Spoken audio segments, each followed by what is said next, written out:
We're asking for the copy of the letter of the mayor. This is not the copy of the mayor. We need some propriety here, Mr. Chair. Pinaglululoko na tayo ng mga taong ito. This is a certification. For the This is information of Congressman Dante Marcoleta, it was submitted to us by the SP Secretary. SP Secretary, please take the seat in front. a certification ito eh. Oh. Hindi naman yung letter eh. SP?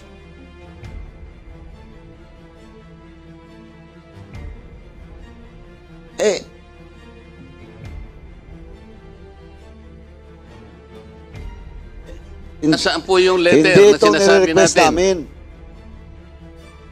Your Honor, please, yung pong file ko, as I said during the first meeting, Your Honor, I have to verify in my office whether there is a certification of urgency available on file, Your Honor. Pagkatapos ko pong tinignan yung files namin, wala pong certification of urgency na nakikita on file. But since it is approved, certified urgent by the members, Your Honor, now I am certifying based on the I just want to cut you. What we are asking is the document, SP Secretary. Now, ang certification mo proving that indeed there is a request from the mayor, di ba? For urgency. Pero ang hinanap namin dito yung dokumento, hindi po yung SP. Kaya nga in question ngayon to, dahil question namin yung desisyon ng SP. Ng sangguniang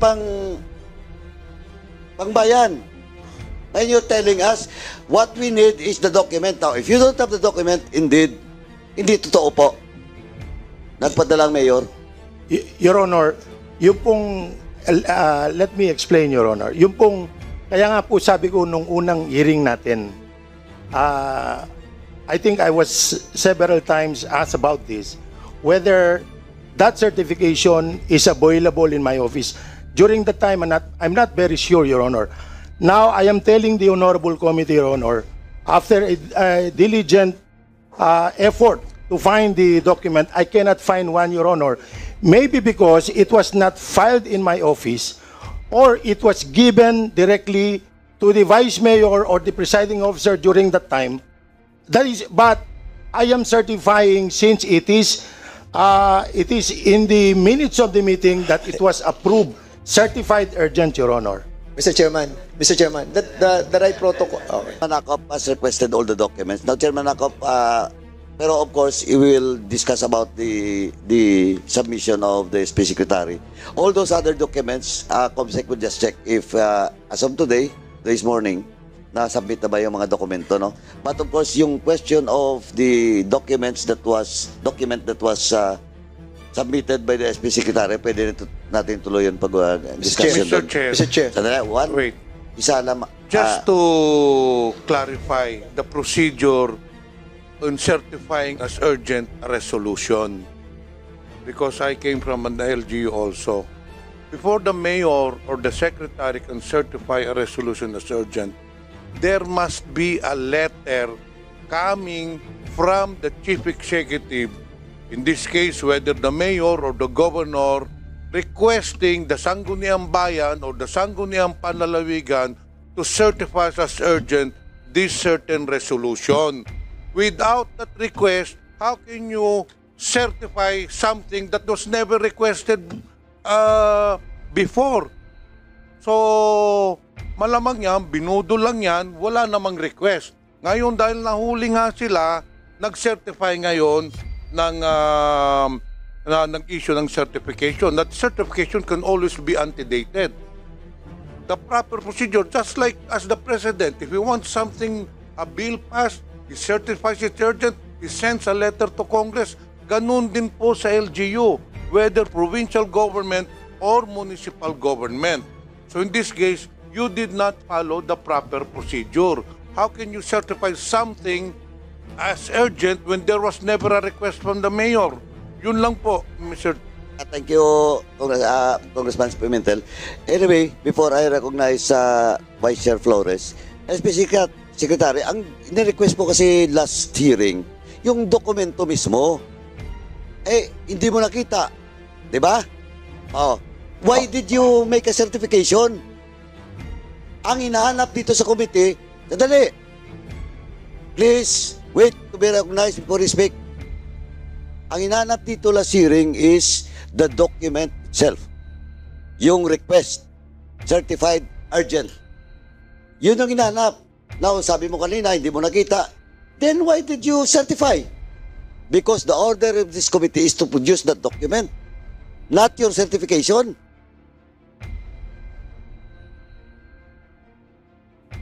Ano? Yeah, answer, Your Honor.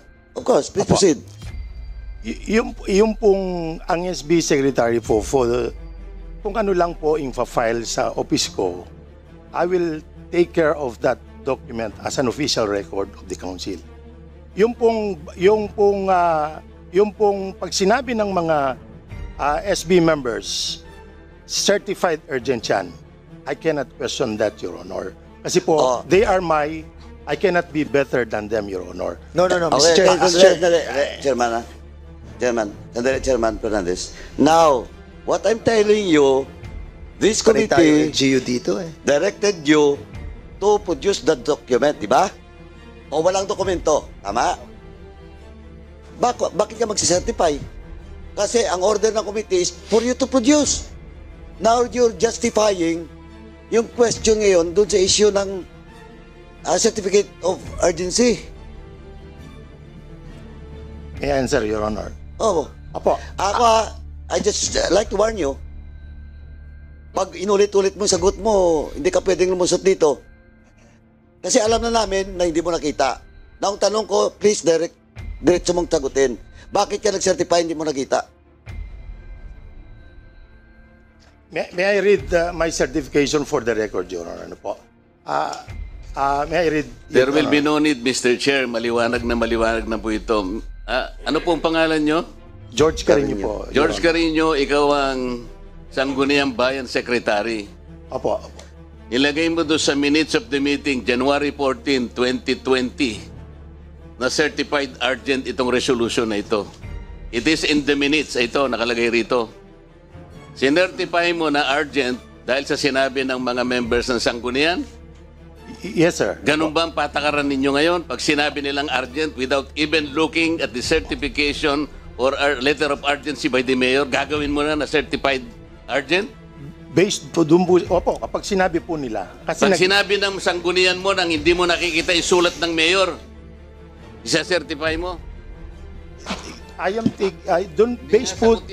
based po dun sa minutes na sinabi. Hindi, ang tanong ni Dante tinatanong Marcoleta, ko sa'yo, walang letter, sinabi na ng sanggunian,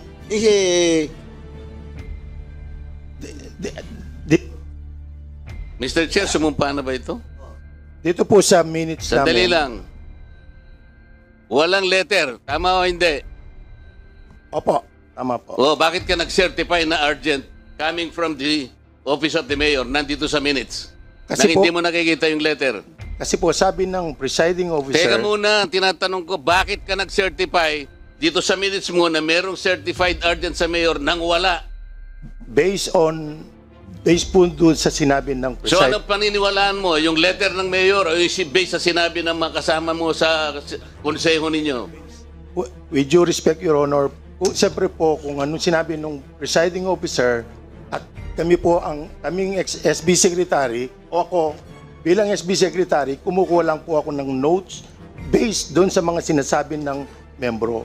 That is only my job, Your Honor. Oh, andyan po si Mayor. Mayor, nandyan po kayo. Totoo po ba na wala kayong letter?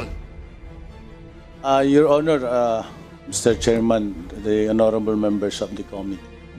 The previous meeting na po natin on February 14. Hindi nga, wala kayong letter, Wala di ba? po. I denied already that I did not issue a certified urgent. Oh, dinideny niya. Yes, Sino po opo. nagsising? Meron pong makukulong sa inyo.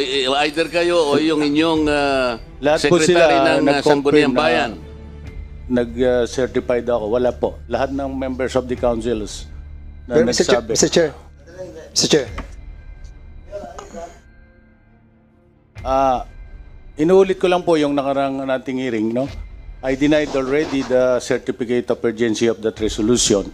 But all of the members of the council, the Sangguniang Bayan, confirmed that I certified a copy of urgency without any documents that they can present today.